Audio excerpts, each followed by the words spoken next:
The Best English Fairy Tales, страница 3. How they might be summoned, как их можно вызвать.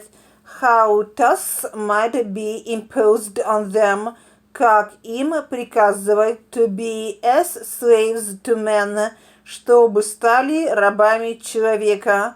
The boy was never allowed, мальчику никогда не дозволялось. The master and his pupil. There was once a very learned man in the North Country who knew all the languages under the sun and who was acquainted with all the mysteries of the world. He had one big book bound in black calf and clasped with iron and with iron corners and chained to a table on the floor. When he read this book, he unlocked it with an iron key. This famous book contained all the secrets of the spiritual world.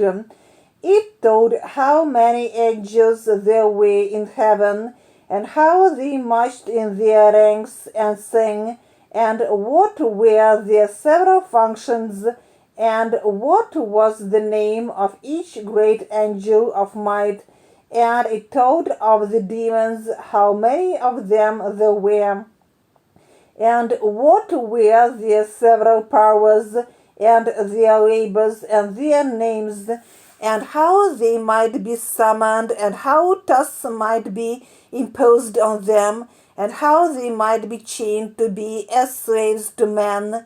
Now the master had a pupil who was a foolish lad, and he acted as servant to the great master.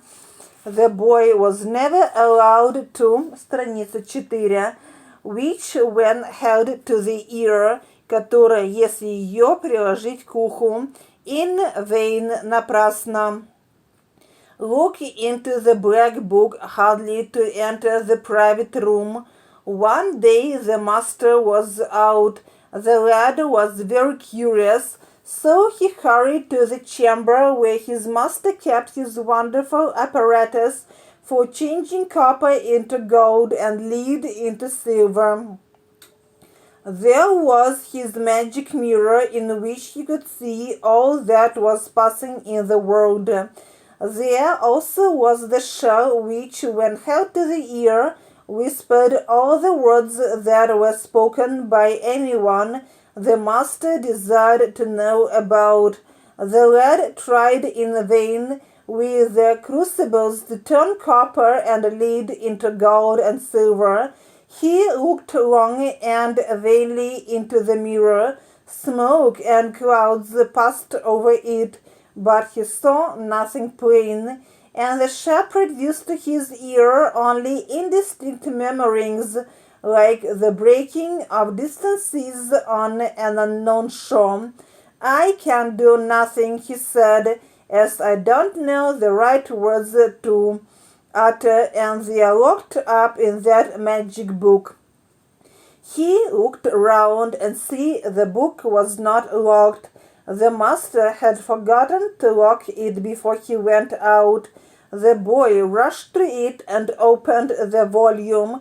It was written with red and black ink, and much of it he could not understand, but he put his finger on a line and spelled it through.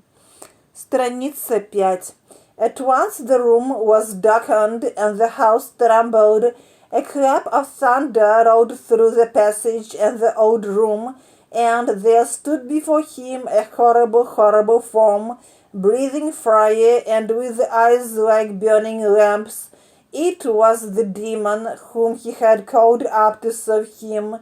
Set me a task, said he, with a voice like the roaring of an iron furnace. The boy only trembled, and his hair stood up. Set me a task, or I shall strangle you. But the lad could not speak. Then the evil spirit stepped towards him, and putting forth his hands touched his throat. The fingers burned his flesh. Set me a task. "Water that flower!" cried the boy in despair, pointing to a geranium which stood in a pot on the floor. Instantly the spirit left the room, but in another instant he returned with a barrel on his back and poured its contents over the flower, and again he went and came and poured more and more water till the floor of the room was ankle deep. "Enough, enough," gasped the lad, but the demon did not hear him. The lad didn't know the words by which to send him away, and still he fetched water.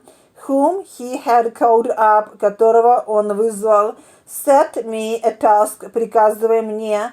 The floor of the room was ankle deep.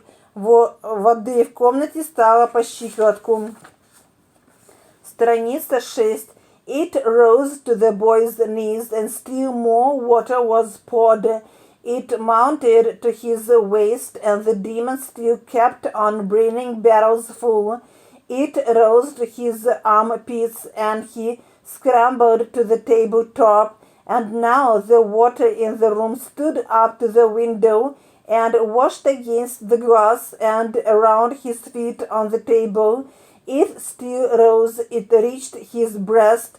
The poor boy cried, but all was useless.